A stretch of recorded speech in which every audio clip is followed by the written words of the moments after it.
Order! Order! You are an incorrigible delinquent at times. Behave yourself, man!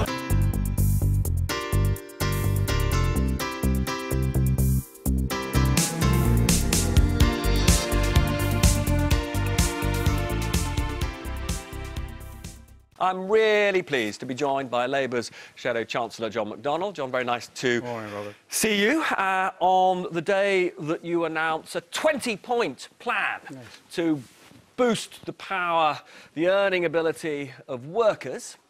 A good chunk of it represents probably the biggest shift back to trade unions of power. I was trying to work out probably since the immediate post-war period. Now, convention would say that the British people don't vote for measures that strengthen trade unions. You're taking quite a big risk here, aren't you? It's more about giving people security.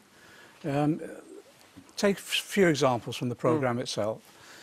We're going to end zero-hours contracts. We're going to introduce what they call the New Zealand model, where you can be assured of the hours that you're going to work. And the reason for that is I just give examples from my own constituency of families that don't know what hours they're going to work that week, what income they'll have. Can't tell their kids whether or not they can afford, well, that new coat next week, or whether they can go on holiday this year. We're trying to give them security. And, you know, it's not asking the earth. And interesting enough, you know, on this particular issue, companies like McDonnell's now are beginning to move. I campaigned on this. I want to come back to you about this whole issue of zero-hours contracts and workers' rights. But, for example, you are saying, for example, that you want trade unions to have the power to negotiate sectoral wage deals, right? Now, that would be a revolution in the way that pay is set in this country. What's happened in this country over the last 20-odd years is collective bargaining has declined. 80% of our workforce used to be covered by collective bargaining. It's down to about 20% now, and that's eroded wages overall. And we can't live in a society. It goes completely contrary to British values, where we saw this morning the reports of British nurses having a pay cut now of 12% over the last, well, 7 or 8 years. British nurses, RCN, are now saying our nurses are having to go to food banks because they can't feed themselves on the wages that they get. That runs contrary to everything we believe in as a society. So it's looking at those issues to make sure people have secure employment, but also when they go to work, they have a level of income that enables them, well, actually to put food on their plates. You know? But just to sort of talk to you about how this would work in practice. So let's take the car industry. You're basically saying that trade unions in the car industry would be able to negotiate as a group with all car employers about what the pay rise should be across the whole industry. We want to try and get back to basic pay rates overall, because in that way you can actually get to a situation where people are properly paid, they can know what their payments will be, because in many instances now what we're finding is wages are so low. Not only do people having to go to food banks, last year 1.25 million parcels handed out, but in addition to that, people having to borrow. Household debt has risen dramatically because people are having to go to payday lenders and others. We just need to get back to a fair society again. Now, nobody can dispute the statistics, which shows that the pay of people has been stagnating for years. But at the same time, and I think it's important to make this point, unemployment in this country has been falling sharply. And some people would argue that the reason unemployment actually came down faster than in much of the rest of Europe is actually because the costs of employment in this country are lower, and that is to do with the kind of regulations that don't exist here, but do exist there. So isn't the risk of what you're proposing a rise in unemployment? Certainly not. What's unfair at the moment is that we've got growth back into our economy, but we're the only major developed country where we've got growth, but wages are stagnating or going backwards. That cannot be right. That means there's unfairness in the distribution of rewards within our society. And all we're asking for is that fairness. But it is basic economics, John. I mean, you know, if the cost of employment goes up, fewer people will be employed. Well, if you increase your productivity, that's what we'll do with our investment.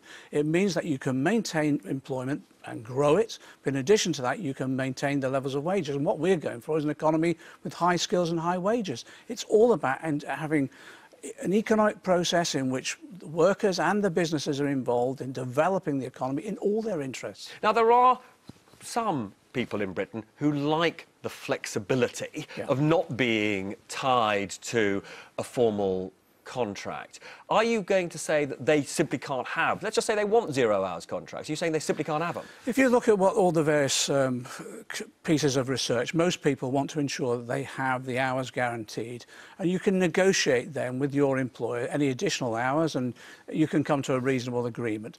There'll always be some who need some special preferences, obviously, but we still want to ensure that people have guaranteed hours and they're negotiated properly and wages match those hours as well.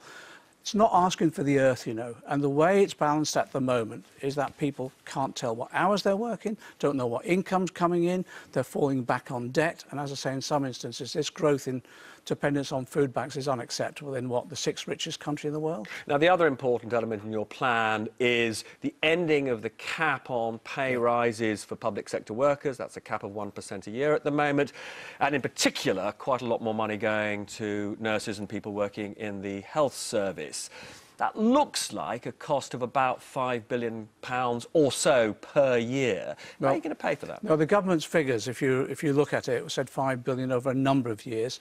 1% increase in pay. Well, it depends how much you it depends how much you actually you increase. Okay, if you say 1% increase is about 1.25 billion overall. You grow the economy, you can afford that. But in addition to that, we need to have a fair taxation system. There's no doubt about that. The issue for us is we would not make the same choices of this government. What this government has made the choice is to give away tax giveaways, corporations and the rich. We would not make those choices. Can I just ask you a question, though, on that? I mean, obviously, you've got the borrowing that you're planning to do for infrastructure and your investment bank.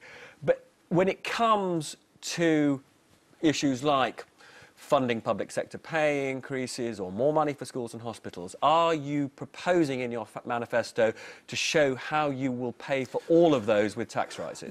No, what we'll be doing is we'll have every policy fully costed, and beside that costing will be the funding source. And some of it will be borrowing, will it? Well, borrowing for infrastructure, but not day-to-day spending. That's the question I'm exactly. asking you. Well, that's our fiscal rule. We're not going to be So there will be tax rises matching every single one of your day-to-day spending commitments. We'll end the tax giveaways to the corporations and the rich.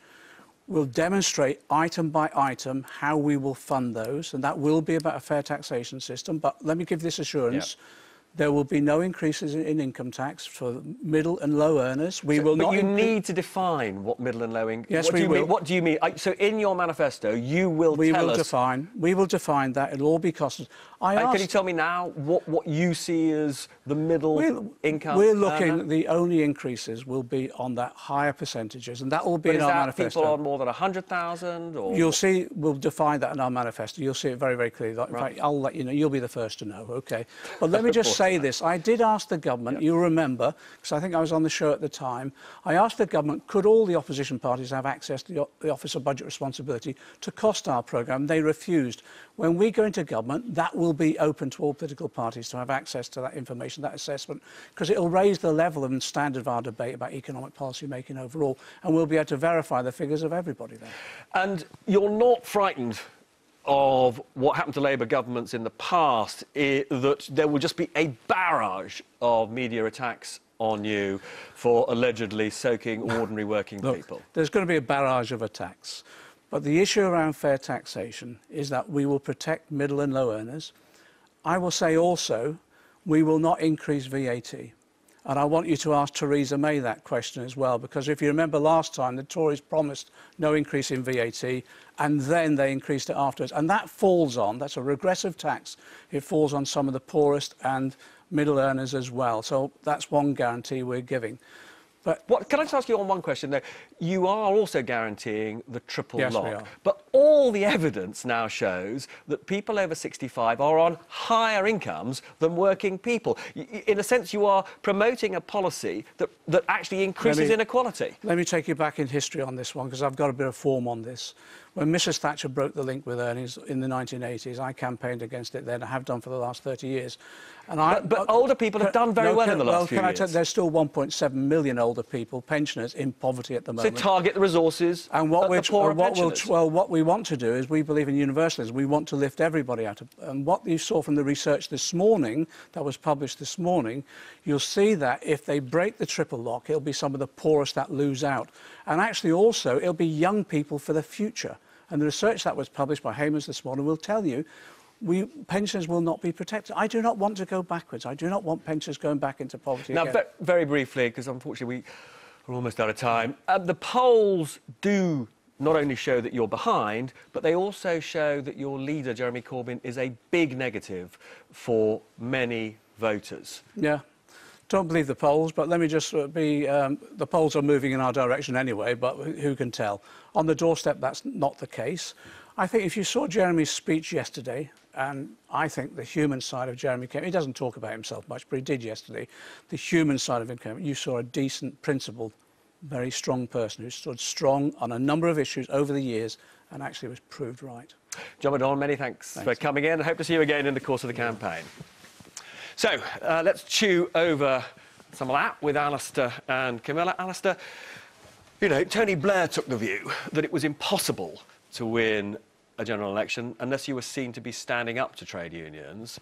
This is a Labour Party which is running on a platform of transferring extraordinary amounts of power back to trade unions. I don't think Tony saw it in terms of standing up to the trade unions. I mean, he certainly took the view that you have to govern in the centre and campaign from the centre. But I think my thing about this election is actually that you've now got, particularly with Brexit, and I do wish there'd have been a bit of Brexit in that interview, because I think this is the elephant in the room in this election. This election is being called because of Brexit.